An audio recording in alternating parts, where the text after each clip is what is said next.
Hey, welcome to Words of Paradise, where we cover the best in pop culture, gaming, comic books, basically just the nerd sphere and nerd industry as a whole, as well as some other things. And we have got just such a fantastic article to go over.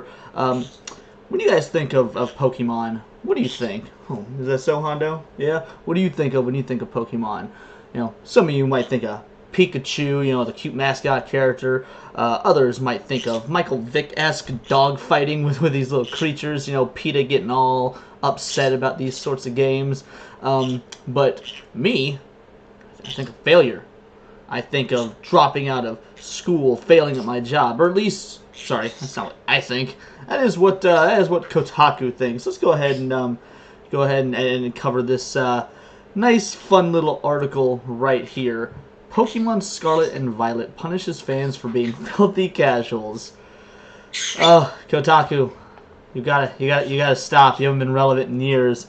You guys that played Pokemon Scarlet and Violet, did you feel punished for being a filthy casual? I felt punished about the game being unfinished, or I felt punished by the fact that Charizard is not actually added to the Pokedex, even though he's was catchable in that event. Not for being a filthy casual though. Even though granted, I've been playing the game since the Red and Blue eras, but yeah. So let's see what they have to say, because this is insane. Pokemon Scarlet and Violet is school themed in almost every way, including the Pokemon League Challenge. Except there's one curveball once you collect the badges. You have to pass a job interview. Dum dum dum! Oh my goodness, a job interview in a series where Pokemon training has been treated as a job. Being a gym leader is a job, and Elite Four member. You get money or have to pay out money when you win or lose. So a job interview, that's too much. I passed by answering conservatively, but tons of other players are failing the test for the most bullshit reason imaginable. They answered honestly. Okay, look, full disclosure, I own and have beaten Violet. Have not completed the Pokédex because I'll be honest, I don't care enough. That was my favorite thing to do in a Pokemon game, was complete the Pokédex. But I don't care about it in this game. Maybe I'm getting too old. I don't know. With that being said, I went through this interview process they're referring to, and it wasn't a big fucking deal. Now, granted, I passed the first time, also answering honestly, but my buddy who was playing the game and actually beat it before me, he didn't pass his first time. Guess what he did? Just took the test again and passed. It added an extra fucking 3 minutes to his game. Like, oh my goodness. So let's continue. Once you've beaten 8 gym leaders and received their badges, you'll be allowed to challenge the Pokemon League. It's all very standard stuff all the way from the beginning of the series. Sometimes they'll toss you a few curveballs, letting you challenge the Elite Four in any order in Sun and Moon, or you'll meet a few more opponents in Sword and Shield. But in Scarlet and Violet, you have to answer some interview questions before you can battle. Sounds simple, right? Wrong. Okay, well, no, not wrong. It was simple. There's like 3 or 4 questions. You answer them. If you get them wrong, you just do it again. Or you could do what a bunch of people probably did, which is, I don't know if a bunch of people did, but I'm sure some people did. They failed, which was Google a walkthrough, the answers to the questions. But even then, again, my buddy didn't do that. He just went in and tried it a second time and got it right. So it is simple.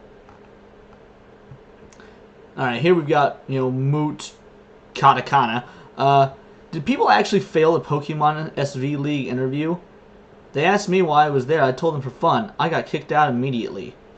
Okay, so that's apparently how people are failing. Players report that they could fail the Pokemon League test by telling Elite Four member Rika that they were taking the challenge for fun. Having fun battling in Pokemon? How dare you! How dare you! Clearly you don't deserve those shiny gym badges. There are so many trainers out there who wish they could be in your position, and you dare to take battling lightly? The situation would be funny if answering incorrectly didn't prevent you from taking the league challenge. Oh my god. It doesn't, I guess technically it prevents you in terms of, you gotta try again, add an extra 3 minutes to your playtime. But the whole, clearly you don't deserve to have those shiny gym badges. Like, yeah, you answered it for fun. It's a video game. I'm sorry. There's so much, more things about this game you could be complaining about. Again, it dropped. It basically broken and unfinished. I mean, it was no Sonic 06, but it dropped in an abysmal state. You can complain about the Pokemon they chose for the Pokedex. You can complain about the at least this is my opinion, the 4 players working together, the open world, playing with your friends. Didn't add that much. Like, it's cool in theory, a nice concept, but I didn't get anything special out of it. I mean, the majority of the time we were doing raid battles together, we weren't in each other's worlds. We just sat next to each other on the couches and gave each other codes that popped up on the screen. So, but, failing this and having to replay 3 minutes of the game, like, who fucking cares? One player compared the interview to the stress of real-life job interviews. There it is. There are the emotionally weak... First of all, this is not all gamers. This is not probably near all Pokemon fans. That's why it says one player, because almost no one thinks this way. There's, 4 out of 5 dentists approve of this toothpaste, when, maybe 100 dentists were interviewed, and 4 of them liked it, the other, 96 didn't, so they just took one of the 96 and the 4. You get a really skewed little ratio there. So, even if it was, giving you the stress of a real-life job interview, dude, it's a fucking video game. Turn it off. It's Pokemon. The fact that you can compare Pokemon to a real-life job interview means that you got to get out more. I'm sorry. You got to get some fucking therapy, maybe. Plus, the whole game has aspects of, the schooling and job aspect. What about Larry?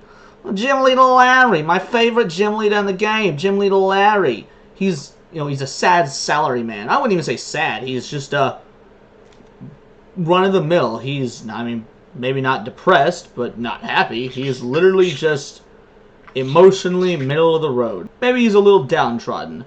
But at the end of the day, these themes are in the game, so it contextually, it makes sense. So, but anyway, another pointed out the game was incentivizing players to lie about their motivations. Lie about your motivations. It's a fucking video game. Your motivation is, I'm playing a Pokemon game because I'm a Pokemon fan. You're not the character, right? You're not out there like, Pikachu. Like, that's not what you're doing in real life. So, I don't know. I didn't invest a whole lot of my personality in my avatar. I gave it long hair, I guess. Made the eyes green. I put my character in a jacket. I don't ever fucking wear jackets. It's 20 degrees outside. Oh well, it's a 10-second walk to the car, and then in the car there's a heater. So, it's not like I put a whole lot of me into my character. So, basically, this is just absolute absurdity. I think the bigger issue is this game with multiple responses often don't penalize you for choosing between multiple valid answers. You could be thinking that, just for fun, I guess, was a perfectly valid answer, only to be told, no fun allowed! Now, personally, I think Rika shouldn't have monetized her interest. I know better than that. Unlike Rika, I'm a fun person. I would never mix my personal interest with something I do for a living. Haha. You make the same mistake in your writing as Marvel does in their movies. Calling out the absurdity and kind of breaking that fourth wall, that doesn't make it okay. I mean, I don't know. This article, to me, is one of the most pointless articles I've seen in quite some time. Whether it be from Kotaku, comic book resources, whatnot. Just judging this fictional character in a fictional game, a fictional children's game, mind you, for your fictional motivations, for becoming a fictional magical beastie trainer, and then getting paid to do it. That's, oh my god, that is a new level of first world problem. I mean, if MC Frontalot wrote that song nowadays, it would be a completely different song. It would be an even more cringe song. That's a deep, like, 2006, deep cut 2006 reference for those that don't get it. Look it up. MC Frontalot, First World Problems. Good song. But yeah, this is abysmal. Is the game that great? I mean, it's fine. It was not near my favorite Pokemon game. But it's I mean it's not the worst. It's definitely no Black and White. Ugh. But a title like this, Pokemon Scarlet and Violet, punishes fans for being filthy casuals. That's beyond dumb. It's beyond extreme. And I know we all know about clickbaity titles, and let's look at some of these comments and see what folks have to say.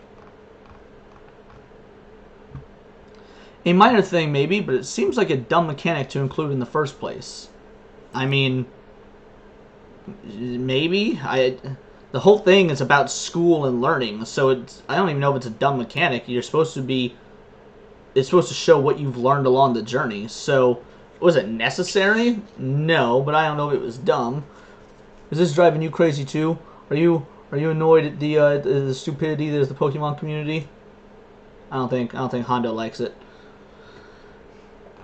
I don't know. I kind of liked it. They build the champion rank as some prestigious honor. They do. But nothing's stopping literally anyone in the school from claiming that rank. I mean, that's fair as well. It's not exactly the greatest storytelling.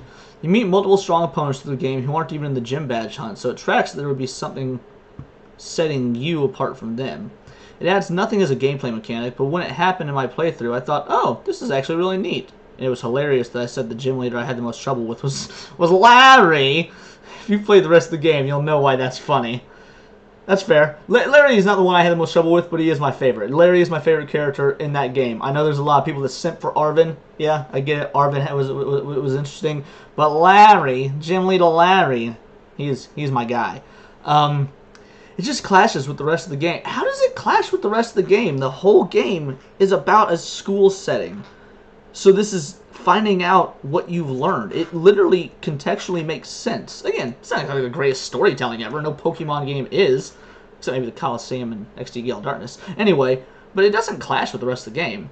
I can't refuse to give my sandwich to Koraidon. If I choose no dialogue, the no dialogue repeat until I choose yes, which should be an innocent roleplay choice. Okay, Pokemon has never done that though. In the beginning of the game, when it's like, oh, would you like to fight your rival? Yes or no? And you click no, it forces you to say yes. Or like, all the yes or no options in Pokemon have always been railroaded. Like, this is no different.